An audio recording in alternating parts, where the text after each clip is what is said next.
আমরা বৌদ্ধ সম্প্রদায় যদি একতাই থাকতে পারি তাহলে আমাদের জাতীয় ঐক্যবাদী এবং বৌদ্ধ সমাজটা আরো সুন্দর হবে।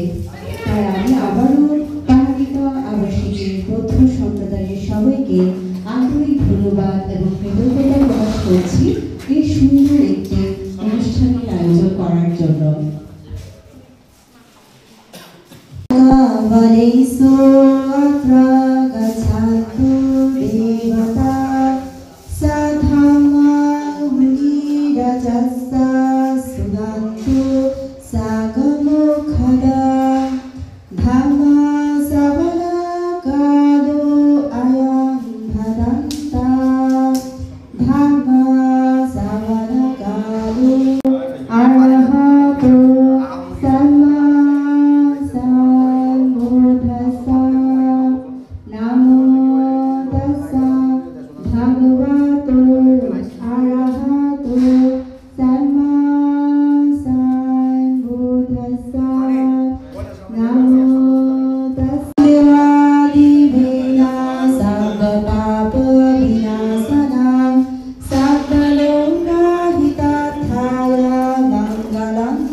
আবাসিক বৌদ্ধ সম্প্রদায়ে ডক্টর হেমেন্দ্র বড়ুয়াকে বরণ ফুল দিয়ে বরণ করে নেওয়ার জন্য।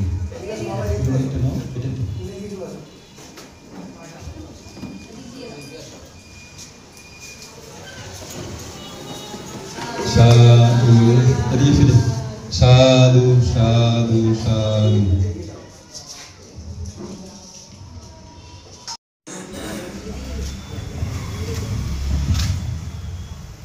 সাধু সাধু সাধু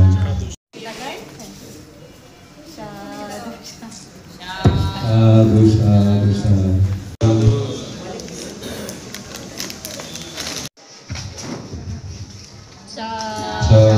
সাধু সাধু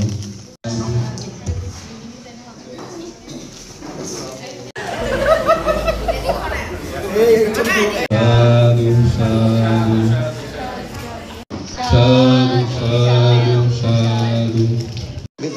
শোনো মামা ওনা আরবি কিনবি তো আর ব্যাগগুলো দাম মামা এই পর্যায়ে সাধু সাধু সাধু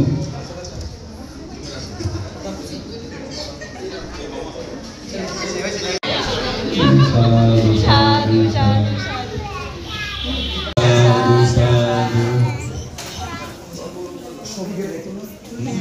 এখন আছে এখন অবসরে আছি তা আসলে ওনারা আমার কাছে 2-3 বার গেছিলেন দাদারা ভালো সাধু সাধু সাধু সাধু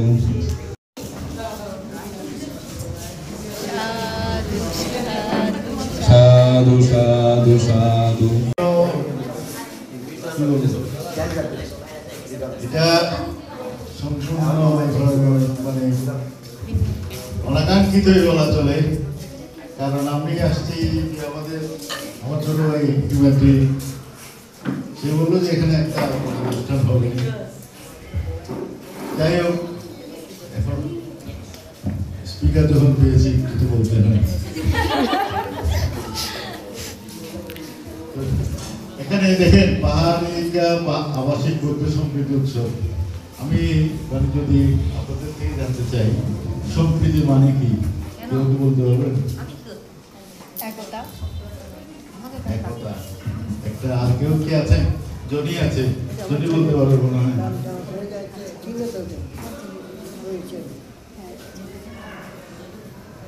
আসলে একতাও বলা চলে, মানে সম্প্রীতির মাধ্যমে।